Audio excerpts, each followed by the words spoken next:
प्यारे बच्चों, आप सभी लॉकडाउन के कारण अपने अपने घरों में हैं। ऐसे समय में हम लेकर आए हैं आपके लिए डिजी साथ कार्यक्रम।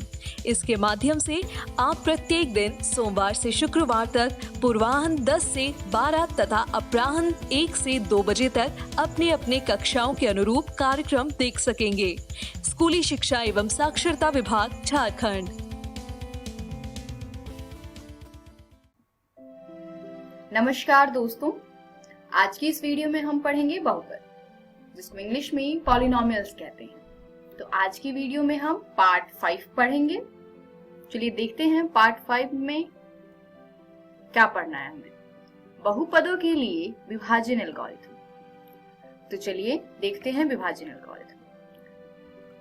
यदि px और gx कोई दो बहुपद हैं जहां gx शून्य के बराबर नहीं है, तो हम बहुपद qx और rx ऐसे प्राप्त कर सकते हैं कि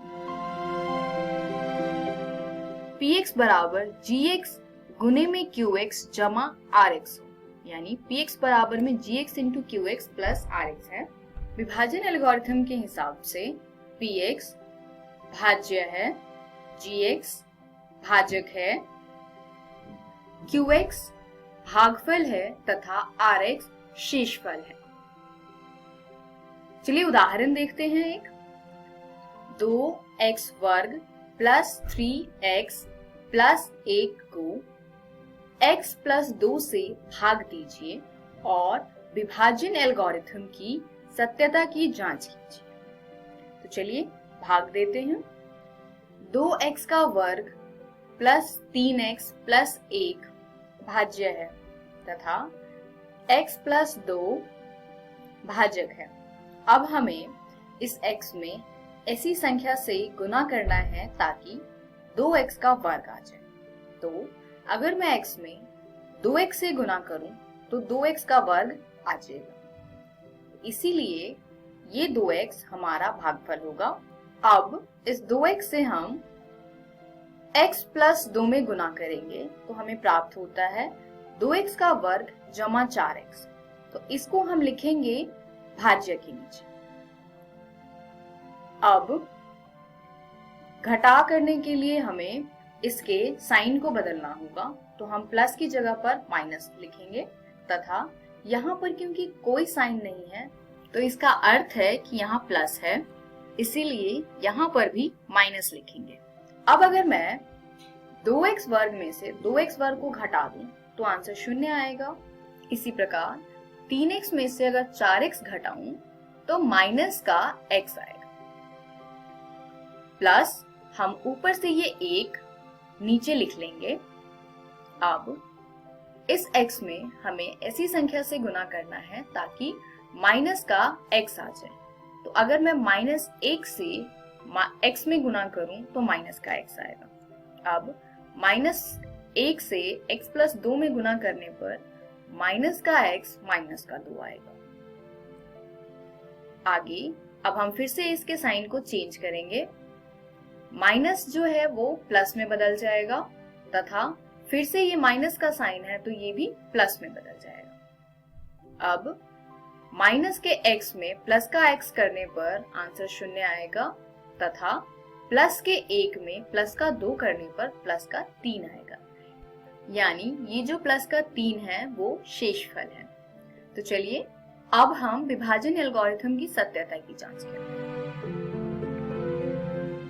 यहाँ पर px बराबर है 2x का वर्ग जमा 3x जमा 1 के, gx बराबर है x जमा 2 के, qx बराबर है 2x माइनस 1 के तथा rx बराबर है 3 के। तथा विभाजन एल्गोरिथम होता है px बराबर में gx इंटू में qx प्लस rx। तो यहाँ पे हम मान रखते हैं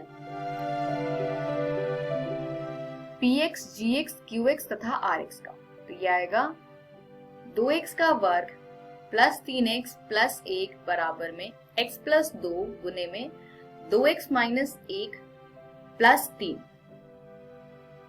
इसको आगे हल करने पर ये आएगा 2x का वर्ग minus x plus 4x minus 2 plus 3।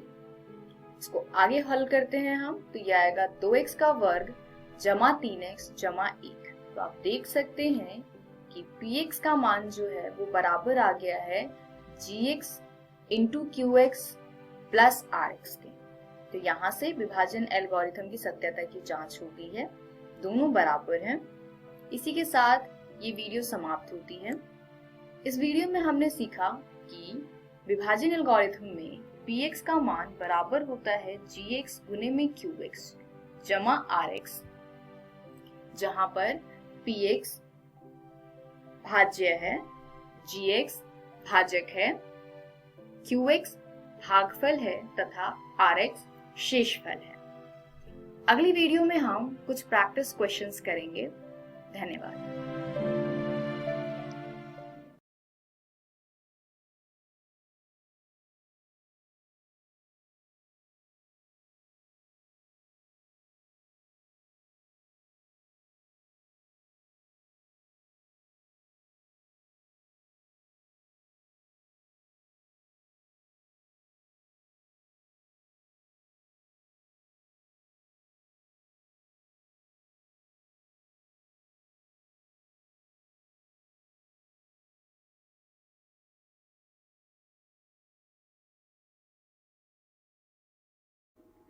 नमस्कार दोस्तों, आज की इस वीडियो में हम पढ़ेंगे बहुपद, जिसको इंग्लिश में पॉलिनोमियल्स कहते हैं। तो इस वीडियो में हम करेंगे कुछ प्रैक्टिस क्वेश्चंस। चलिए देखते हैं एक क्वेश्चन। 2x की पावर 4 माइनस 3x की पावर 3 माइनस 3x की पावर 2 प्लस 6x माइनस 2 के सभी शून्य ज्ञात कीजिए यदि आपको इसके दो शून्यक वर्गमूल 2 और माइनस वर्गमूल 2 ज्ञात है। हल देखते हैं। क्योंकि दो शून्यक वर्गमूल 2 और माइनस वर्गमूल 2 हैं, इसीलिए x माइनस वर्गमूल 2 गुने में x प्लस वर्गमूल 2 जो कि बराबर आता है x का वर्ग माइनस 2 दिए गए बहुपद का एक गुणक है। अब हम विभाजन एल्गोरिथम का प्रयोग करेंगे और दिए गए बहुपद को x वर्ग माइनस 2 से भाग करेंगे। दोस्तों, आप इस प्रश्न के हल को अपनी कॉपी में नोट करते रहें, क्योंकि एग्जामिनेशन पॉइंट ऑफ व्यू से ये प्रश्न बहुत ही इंपॉर्टेंट है। अब भाग देने के लिए हमने बहुपद को भाज्य के रूप में लिखा है तथा इसके गुणक यानी x वर्ग माइनस 2 को भाजक के रूप में लिखा है। अब भाग देने के लिए आपको पता होगा स्टेप्स कैसे करते हैं हमें क्या करना है, हमें x वर्ग में किसी ऐसी संख्या से गुणा करना है ताकि 2x की पावर 4 आ जाए। इसके लिए हम क्या करेंगे, 2x की पावर 4 को भाग देंगे x स्क्वायर से यानी x वर्ग से, तो बराबर आएगा 2x का स्क्वायर यानी 2x वर्ग। अब इसको हम भागफल की जगह पर लिखेंगे और इस भागफल से हम इसके भाजक को पूरी तरीके से गुना करेंगे, यानी 2x वर्ग से हम गुना करेंगे x वर्ग माइनस 2 को। इससे हमें प्राप्त होगा 2x की पावर 4 माइनस 4x की पावर 2। इसको हम लिखेंगे भाज्य के नीचे कुछ इस प्रकार ताकि पद समान रहे, यानी कि 2x की पावर 4 को हम x की पावर 4 के नीचे लिखेंगे तथा माइनस 4x की पावर 2 को x की पावर 2 जहां है उसके नीचे लिखेंगे। अब इसको घटाने के लिए हमें इसके साइन को बदलना होगा। तो यहाँ पर माइनस का साइन है तो यहाँ प्लस का साइन आएगा। इसी प्रकार क्योंकि यहाँ पर कोई साइन नहीं है तो ये प्लस है और इसके नीचे हम माइनस लिखेंगे। अब 2x की पावर 4 में से अगर 2x की पावर 4 को घटा दे तो आंसर आएगा 0। इसी प्रकार -3x के वर्ग में 4x के वर्ग को जोड़ेंगे तो आंसर आएगा प्लस का x वर्ग। तो आप देख सकते हैं कि हमने x की पावर 4 के नीचे x की पावर 4 वाला पद लिखा था तथा x वर्ग के नीचे x वर्ग वाला पद लिखा था। अब बाकी पदों को हम नीचे लिखते हैं, जैसे -3x का घन प्लस का 6x माइनस का 2। अब फिर से हमें x स्क्वायर यानी x वर्ग में इसी संख्या से गुणा करना है ताकि -3x का घन आ जाए। तो इसके लिए हम क्या करेंगे, हम -3x घन को भाग देंगे x वर्ग से, तो हमें प्राप्त होता है -3x। यानी अब भागफल में हम -3x लिखेंगे और इस -3x से हम x वर्ग -2 को गुना करेंगे। तो गुना करने पर हमें प्राप्त होता है -3x का घन प्लस 6x। अब फिर से हम इसके नीचे इसको इस प्रकार लिखेंगे ताकि समान पद के नीचे समान पद आ पाए, जैसे x घन के नीचे x घन का पद तथा x के नीचे x का पद। अब फिर से हम इसके साइन को चेंज करेंगे। यहाँ पर घटा का साइन है यानी माइनस का साइन है तो प्लस का साइन आएगा, यहाँ पर प्लस का साइन है तो माइनस का साइन आएगा। अब -3x घन में अगर +3x घन करें तो आंसर 0 आएगा। इसी प्रकार प्लस 6x में से अगर माइनस का 6x करें तो आंसर 0 आएगा। बाकी पदों को हम नीचे लिख लेते हैं, जो है x का वर्ग -2। अब फिर से हम x वर्ग में इसी संख्या से गुणा करेंगे ताकि x का वर्ग आए। तो क्योंकि दोनों संख्याएं समान हैं तो हम 1 से गुना करेंगे। 1 से गुना करने के बाद हमें यहाँ पर प्राप्त होगा x वर्ग -2। फिर से हम साइन को चेंज करेंगे, प्लस का माइनस तथा माइनस का प्लस। अब आप x स्क्वायर में से यानी x वर्ग में से x वर्ग को घटाएंगे तो आंसर 0 आएगा। इसी प्रकार -2 में प्लस का 2 करेंगे तभी भी आंसर 0 आएगा यानी कि 0। तो आप देख सकते हैं कि ये पूर्ण रूप से विभाजित हो गया है। चलिए आगे बढ़ते हैं। ये है हमारा भागफल। अब इसमें हम लगाएंगे विभाजन एल्गोरिथम। तो 2x की पावर 4 माइनस 3x की पावर 3 माइनस 3x की पावर 2 प्लस 6x माइनस 2 बराबर आएगा x का वर्ग -2 गुने में 2x का वर्ग -3x प्लस 1। अब हम इसको आगे फिर से गुणनखंडन करेंगे। इसका गुणनखंड करने पर 2x माइनस 1 गुने में x माइनस 1 इसका गुणनखंड प्राप्त हुआ है। अब अगर शून्यक निकालना है हमें तो हम 2x माइनस 1 गुने में x माइनस 1 के बराबर में शून्य रखेंगे। यहाँ से हमें प्राप्त होगा या तो 2x माइनस 1 बराबर 0 है या x माइनस 1 बराबर 0 है, यानी या तो x बराबर 1/2 है या x बराबर 1 है। अतः दिए गए बहुपद के अन्य दो शून्यक 1/2 और 1 है। तो दोस्तों, इस प्रकार के प्रश्नों की जितनी हो सके उतनी अधिक प्रैक्टिस करें। इसी के साथ आज की वीडियो समाप्त होती है। अगली वीडियो से हम नया अध्याय शुरू करेंगे। धन्यवाद। नमस्कार विद्यार्थियों, इस वीडियो में आपका बहुत बहुत स्वागत है।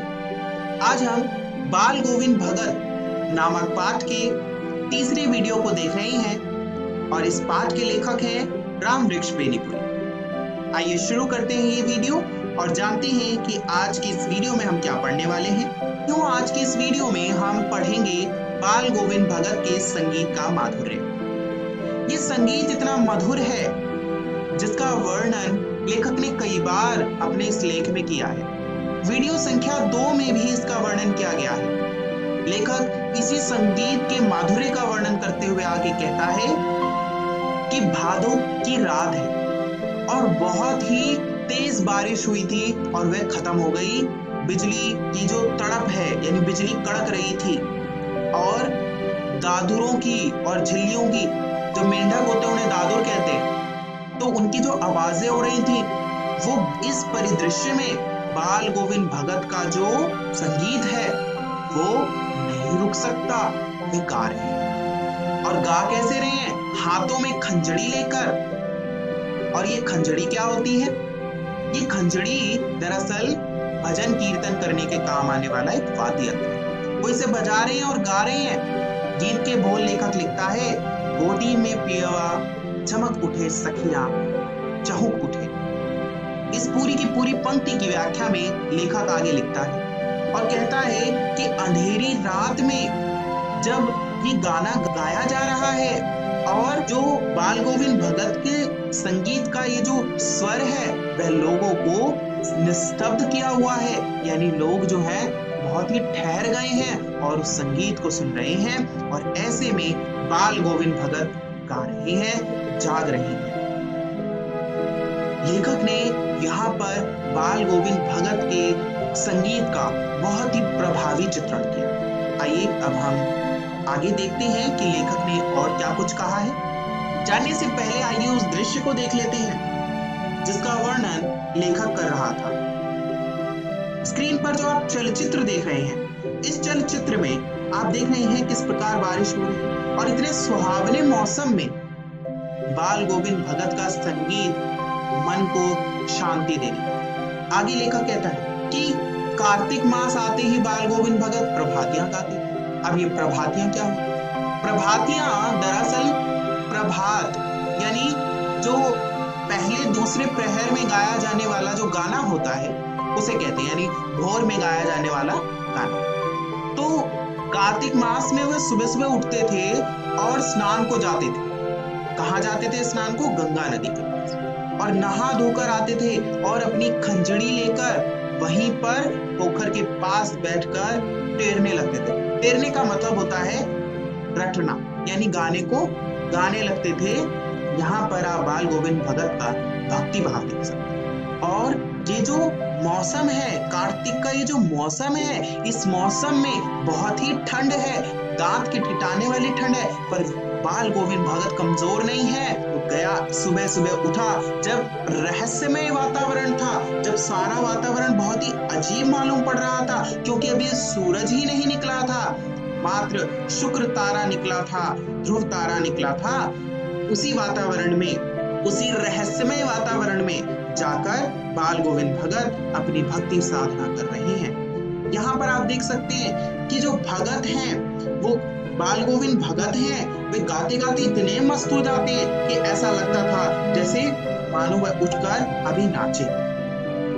ठंड का ऐसा वातावरण है, फिर भी उनके भक्ति का तेज देखिए कि बाल गोविंद भगत के माथे पर श्रम बिंदु दिख रहे हैं। श्रम बिंदु कहते हैं पसीने को, तो पसीना आ रहा है। और ये लेखक ने कब देखा? जब लेखक एक बार इस कड़कड़ाती ठंड में बाहर निकला और उसने देखा कि किस प्रकार जो बाल गोविंद भगत है ये गा रहे हैं। अब यहाँ पर लेखक गर्मियों का चित्रण करता है। सांझ का अर्थ होता है शाम, तो शाम के समय होता है, बाल गोविंद भगत निकल जाते हैं और वे बाल गोविंद भगत संगीत साधना में लीन हो जाते हैं और अपने घर में ही आसन जमा कर बैठ जाते हैं। गांव के लोग जो हैं, जो उनके संगीत के प्रेमी हैं, वो भी जुड़ जाते हैं और सभी लोग खंजड़ी और करतालों, करताल मतलब होती है तालियां, तो तालियों से उनका संगीत सुन रहे हैं, आनंद ले रहे हैं। यहाँ पर आप देखेंगे बाल गोविंद भगत की एक भजन मंडली बन गई है। उनके संगीत का प्रभाव देखेंगे कि लोग किस प्रकार उनके संगीत और भक्ति भाव से मोहित हो गए हैं कि उनकी एक अलग भजन मंडली बन गई है। और जो उनका जो सुर और ताल का उतार चढ़ाव है वो श्रोता के मन में भी ऊपर उठने लगता है। कैसे? लोगों का मन मुग्ध हो जाता है, संगीत का जादू चल जाता है। बाल गोविंद भगत सबके तन मन को नृत्यशील कर देते हैं। नृत्यशील का मतलब होता है नाचने को तैयार कर देना। तो नृत्यशील कर देते हैं, नृत्य में कर देते हैं, यानी सब नाचने लगते हैं। और ये कैसे संभव है? क्या बाल गोविंद भगत कोई जादूगर है? नहीं, वो एक भक्त हैं, इसीलिए उनका नाम बाल गोविंद भगत है। वो भक्त हैं और उनकी भक्ति की पवित्रता का ये कारण है कि लोग जो है वो नृत्यशील हो गए हैं, यानी नाचने लगे। आगे लेखक बताता है कि एक बार की बात है, बाल गोविंद भगत के संगीत का जो चरम उत्कर्ष है, यानी जो चरम बिंदु है, यानी जो सबसे ऊंचा स्तर है, वो लेखक को तब दिखाई दिया जब भगत का बेटा मर गया। भगत का एक लौटा बेटा था, बहुत ही सुस्त था, बोदा सा, यानी थोड़ा बुद्धू सा था। लेकिन कभी भी बाल गोविंद भगत ने उसके प्रति हेय दृष्टि नहीं रखी। क्यों? क्योंकि वो मानता था कि ऐसे लोगों को ही और प्यार करना चाहिए। यहाँ पर हमें भगत की मानवीय दृष्टिकोण के, मानवीय विचार के दर्शन होते। लेखक आगे कहता है, अपने इस बेटे की शादी एक लड़की से करा दी और पुतोहू इतनी अच्छी थी, यानी बहू इतनी अच्छी थी, पुत्र वधू इतनी अच्छी थी कि उसने पूरे घर को जोड़कर। लेकिन जब उनका बेटा बीमार पड़ा, उनकी बहू ने कभी उनको इस बात की सूचना नहीं दी, क्योंकि वह बाल गोविंद भगत के उस बेटे का, उस बुद्धू से बेटे का बहुत ध्यान। आगे लेखक कहता है कि जब बाल गोविंद भगत का बेटा मर गया तो लोगों को इतना भी ध्यान नहीं रहा कि बाल गोविंद भगत का बेटा, लोगों ने ध्यान नहीं दिया। क्यों ध्यान नहीं दिया? उन्होंने व्यंग किया है कि इसकी खबर रखने की लोगों को कहां फुर्सत कि किसी का बेटा, कि किसी की मृत्यु हो गई है। उसने आज वर्तमान समाज पर व्यंग किया है। उसने बताया है कि किस प्रकार आज के हमारे सामाजिक जो बंधन है।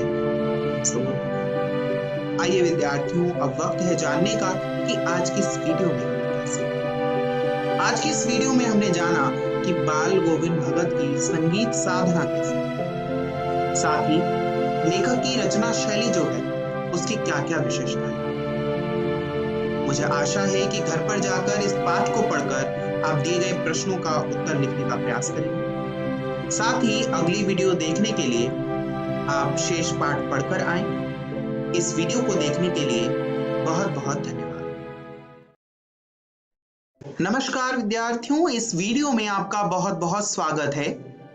आज हम राम वृक्ष बेनीपुरी द्वारा रचित बाल गोविंद भगत नामक रेखा चित्र का अगला अंश पढ़ने जा रहे हैं, जो कि आपकी हिंदी की पाठ्य पुस्तक कृतिज भाग 2 में संकलित है। आइए शुरू करते हैं ये वीडियो और जानते हैं कि आज इस वीडियो में हम क्या जानेंगे। आज की इस वीडियो में हम सबसे पहले बाल गोविंद भगत की जीवनचर्या जानेंगे। आइए शुरू करते हैं ये पाठ और जानते हैं बाल गोविंद भगत की जीवनचर्या के बारे में। अब तक हमने जाना बाल गोविंद भगत एक साधु की तरह दिखने वाले व्यक्ति थे, साथ ही वह गृहस्थ भी थे। आगे लेखक कहता है कि जो बाल गोविंद भगत है वे खेती बाड़ी करते थे, परिवार भी रखते थे, लेकिन बाल गोविंद भगत साधु थे। अब आपके मन में प्रश्न उठ रहा होगा कि पहले तो लेखक कह रहा था कि बाल गोविंद भगत गृहस्थ हैं, अब वह साधु कह रहा है। यहाँ पर लेखक बाल गोविंद भगत के चरित्र के बारे में बता रहा है कि जो बाल गोविंद भगत है वह अपने व्यक्तित्व से, अपनी सोच से साधु थे, सज्जन थे और कबीर पंथी थे, यानी कबीर की पूजा करते थे। साधु थे तो किसी ना किसी की आराधना तो करते ही हैं, तो वह कबीर की साधना करते थे। ये वही कबीर हैं जिसका अध्ययन आपने 9वीं कक्षा की हिंदी की पाठ्य पुस्तक में किया था। तो जो बाल गोविंद भगत हैं वे कबीर दास की उपासना करते थे, उन्हें ही साहब मानते थे। साहब का मतलब होता है श्रद्धेय, श्रेष्ठ, श्रद्धेय, श्रेष्ठ। और कबीर के नियमों का पालन भी करते थे। कैसे कैसे नियम करते थे? देखिए, कबीर दास के ही गीत गाते थे, उन्हीं के आदर्शों पर चलते थे, कभी झूठ नहीं बोलते थे, हमेशा खरा व्यवहार रखते थे। खरा व्यवहार यानी मन में कोई बात ना रखना, जो स्पष्ट बात हो वही कहना। और किसी से भी बात करने में कभी संकोच नहीं करते थे और ना ही किसी से झगड़ा करते थे। किसी की चीज बिना पूछे इस्तेमाल भी नहीं करते थे और इन सारे नियमों का इतनी कड़ाई से पालन करते थे कि लोगों को भी हैरानी होती थी। इससे हमें पता चलता है कि जो बाल गोविंद भगत है वो एक अनुशासित व्यक्ति थे। साथ ही वह लोगोन्मुखी विचार रखते थे, यानी लोगों का हित चाहने का सोचते थे। कैसे लोगों का हित चाहने का सोचते थे? यानी जो कुछ भी खेत में पैदा होता था वह कृषि करते थे। जो कुछ भी खेत में पैदा होता था उसे ले जाकर वह कबीर के दरबार में रख देते थे। क्यों रख देते थे? कबीर को उसकी क्या आवश्यकता होती थी? कोई आवश्यकता नहीं होती थी। जो लोग उस चीज की जरूरत महसूस करते थे वह उसे अपने घर ले जाते होंगे, उससे कुछ सामान लेते होंगे, यानी वहां पर रखे हुए सामानों को प्रयोग करते होंगे। तो वह लोगों का सोचते थे, लोगोन्मुखी विचार था उनका। साथ ही वे त्यागी थे। अपने घर की पूरी फसल ले जाकर कबीर के मंदिर में रख देना और उससे जो कुछ बचे, जो प्रसाद बचे, उसे ही अपने घर में लेकर आना और अपना जीवन चलाना। इससे मनुष्य की त्यागी प्रवृत्ति का पता चलता है। स्क्रीन पर जो आप बिंदु देख रहे हैं, ये जो बिंदु हैं वे सभी बाल गोविंद भगत के चरित्र की विशेषताएं हैं। इन सब से हमें यह पता चला कि बाल गोविंद भगत कबीर पंथी थे, जो कि बहुत ही अनुशासित थे। कभी झूठ नहीं बोलते थे, कभी किसी से झगड़ा नहीं करते थे। साथ ही वे त्यागी प्रवृत्ति के थे, त्याग करना जानते थे। उन्हें कभी मोह नहीं था संसार का और लोकोद्धार की भावना थी, यानी लोगों का हित करना चाहते थे। आइए अब आगे पढ़ते हैं। अब लेखक कहता है कि ये सब तो उनकी अच्छी बातें हैं ही। जैसे अभी हमने कहा कि बाल गोविंद भगत के चरित्र की बहुत सारी विशेषताएं थी, तो ये सब तो विशेष बात है ही, पर लेखक को जो सबसे अच्छी बात लगती थी वो लगती थी उसका मधुर गाना। यानी बाल गोविंद भगत जो हैं वे बहुत ही मधुर गाते थे।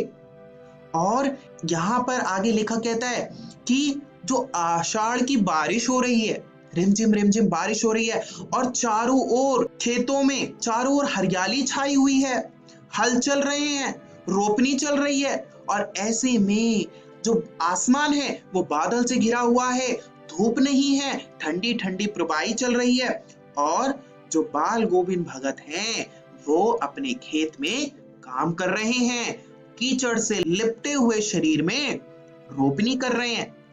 यहाँ पर आप देखेंगे कि लेखक ने कितनी विशेष प्रकार की शैली का प्रयोग किया है कि आषाढ़ के मौसम का वर्णन भी किया है और उस पूरे वर्णन को लाकर स्थापित कर दिया है पाठ के विषय की ओर, जो कि है बाल गोविंद भगत। अब देखिए कैसे वो जोड़ता है बाल गोविंद भगत से ये दृश्य। वे कहता है कि उनकी उंगली एक एक करके धान के पौधों को रोप रही है और उनका जो कंठ है वह संगीत का ऐसा स्वर उत्पन्न कर रहा है जो कि स्वर्ग की ओर जा रहा है। यानी भगत का जो गीत है वो बहुत ही मधुर है। यहां पर लेखक ने उसके गीतों की मधुरता का वर्णन किया है और उसके जो गीत का जादू है वो इस कदर है कि लोग साथ ही साथ गुनगुनाने लगे हैं उसके गीत के। और जो रोपने का क्रम है वह संगीत के आधार पर चल रहा है, यानी जो लोग रुपाई कर रहे हैं वो संगीत को आधार बनाकर उंगलियों को एक क्रम से लगा रहे हैं और यही जो है वह बाल गोविंद भगत के संगीत का जादू है, जिसे लेखक ने लिपिबद्ध किया है। इस पूरे वर्णन को जब आप पढ़ेंगे तो आप देखेंगे कि इस गद्य में काव्यात्मक रूप है ये गद्य का, कि लेखक ने कितनी सुंदरता से प्रकट किया है, कितना रसात्मक है ये। और यही लेखक की विशेष शैली है। आइए जानते हैं कि आज इस वीडियो में हमने क्या सीखा। आज की इस वीडियो में हमने बाल गोविंद भगत की जीवनचर्या कैसी थी इसका वर्णन किया और हमने जाना कि बाल गोविंद भगत के संगीत का माधुर्य कैसा था, कितनी मधुरता थी उसके संगीत में। स्क्रीन पर जो प्रश्न विद्यार्थियों आप देख रहे हैं, इन प्रश्नों का उत्तर आप घर जाकर पाठ को पढ़कर लिखने का प्रयास कीजिएगा और मुझे आशा है आप जरूर करेंगे। साथ ही अगली वीडियो को समझने के लिए शेष पाठ पढ़कर आए। आपको पता ही है शेष पाठ कहां से पढ़ना है, आपकी हिंदी की पाठ्य पुस्तक क्षितिज भाग 2 से। अंत में विद्यार्थियों, इस वीडियो को देखने के लिए बहुत बहुत धन्यवाद।